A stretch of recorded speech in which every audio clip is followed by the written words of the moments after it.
Hi, I'm Matt from HockeyReviews.ca, and this is the Brian's Optic Blocker review. So I already reviewed the glove. You can check that out. This is for the blocker now, obviously. So I've used this since about January of 2018, or at February 2018. I ordered the whole optic set, so I got a matching blocker as well. I was a huge fan of Brian's blockers because of the way that they did their fingers protection, how it kind of had segments. A friend of mine had Genetic 2s and it had like triple segments to follow it through, and I was really happy with the finger protection. So I was excited to try this glove out. Um, Now, I guess on to the review itself. My favorite blocker is basically the Bauer 1X. Also, the Reactor 6000s, which I started at. The hand position is okay. It isn't a huge thing for me. I don't care if it's in the middle or the top. I find they both have benefits. The 6000's kind of in the middle. This one is, as you can kind of see, the fingers are not down to the bottom, so it's kind of at the top, but it's pretty neutral in my opinion. The kind of way I tell is for like Vaughn, you can see the fingertips come out back past the board, so that's when you know it's kind of low to mid. And then I think it, and then yeah, so the ones that are higher, like the Supreme is higher up, so the fingers don't come out there. So I have to say, I honestly believe that the optic blocker is the weakness of the line. Now, some people might love this blocker. I'm not a huge fan of it. I guess we'll go over why. One, I do not like the BOA system at all. I mentioned this in the glove review about how I couldn't get it tight enough. This one I can't get like loose enough. Well, even now, so it goes on easy, comes off easy, it's fine. But I don't have this tight, and I can feel the BOA like right here on my thumb, and I find that really annoying. I really don't like that feeling at all. And if I tighten this, I can feel that pressure point all the way down here. Now you could say, okay, well this part just isn't lined up. So if we do line that up, it still to me feels like, okay, so if we do line that up, it will still feel like there's a pressure point there, and I've done this multiple times trying to get this to line up perfectly, and I can still feel that pressure point right there. So again, not a huge fan of the BOA system. I took it off of the Genetics because of that. I felt I couldn't really, like I do like how the Velcro is on most blockers. I kind of felt this was going just a little too much and not something I really like. The cuff, I'm okay with how big it opens up. It kind of feels like it's a little less protected, but I haven't had any issues with it. It doesn't get in the way at all of any of my chest protectors, so that's all good there. My next complaint is kind of the hand pillow, and people were kind of mentioning this before it came out, and people were complaining about it just because it looks huge, and as you can see, it doesn't really sit straight. Like yeah, your hand's right there, the pillow's there, it kind of makes a barrier, but if you look, this isn't really straight, it's kind of on an angle. I'm not a huge fan of how this is done. I don't like how the pillow is basically the only thing stopping the board from going anywhere. It's either the pillow in your hand. Now if you put your hand straight, it's still the same thing. I don't like how it's kind of angled in like that. Again, you can take it out, but it's kind of just not what I prefer. I don't mind thumb pillows. I know my Bauer gloves do it for a little extra padding. Again, that's not my issue. My issue is how soft this sideboard is. As you can see, you can kind of bend the whole sideboard. And I found that I can't really stop pucks a lot with this. If a puck hits here, it kind of bends in, and like, so if it gets there, if I try to close that hole between my arm and my body, it will bend and it doesn't really hold that spot. I've been scored more goals like off of this blocker than any other blocker before. So I'm kind of confused at that and not too thrilled about that. The fingertip protection is okay. You can see this part moves with it. It's not as locked down as the Premiers are. Now I could tighten this, so it kind of comes a little bit more down, as you can see, which I'm a huge fan of their adjustability on that. So good job, Brian's, for there. They do it on both. But it doesn't have an extra flap right here to stop pucks riding up. With that said, I've never had a puck ride up with this blocker. I don't know if it's been lucky with the blocker itself or if it's just been, maybe it is the design, but I do like when they usually have that little extra piece.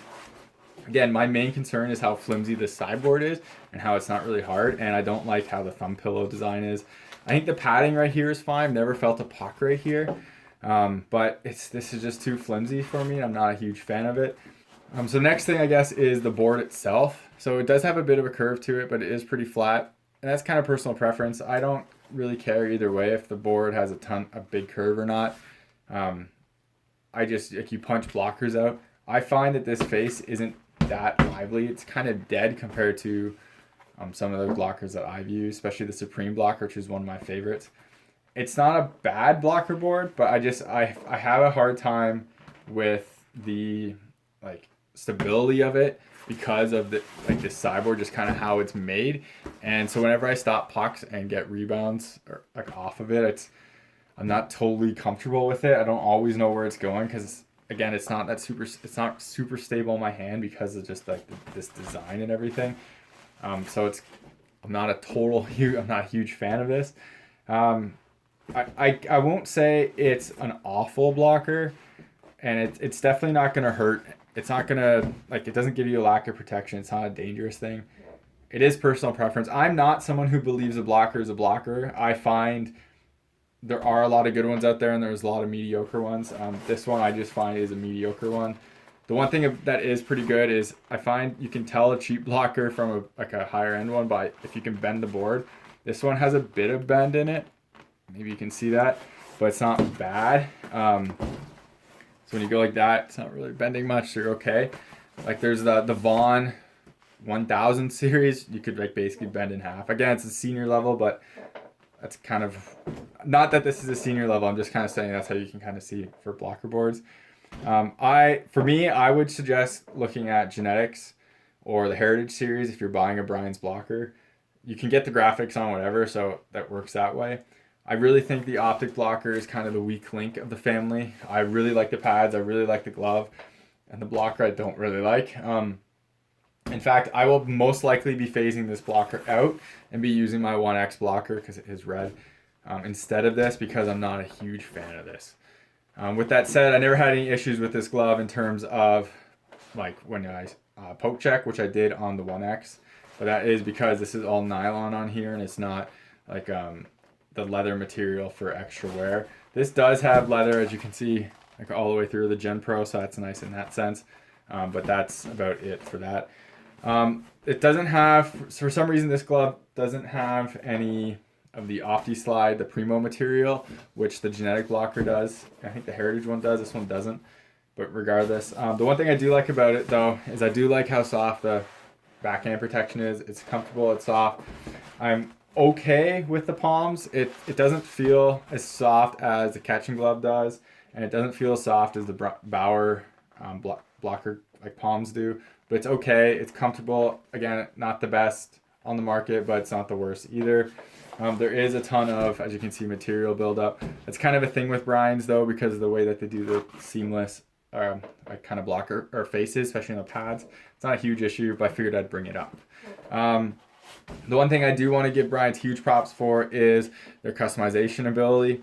Now, this glove, as you can see, has a bunch of different colors on it, but it has different material colors. I mentioned this on a catching glove too. I really like how Blocker has like the flat, the carbon, the flat, carbon, matte, and then matte. So you really get a bunch of options for colors.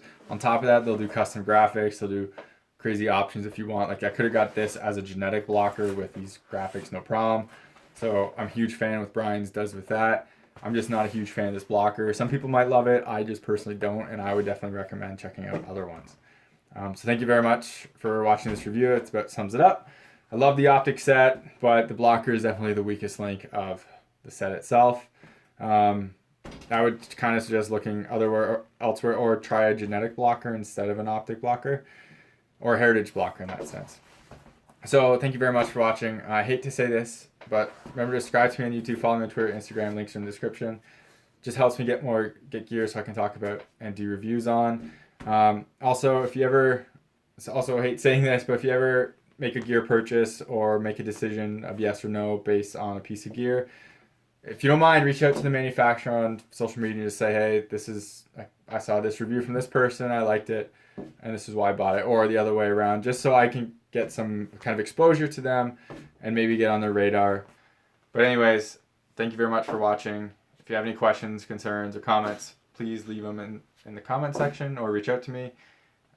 Check out the other reviews for the Optic set and take it easy.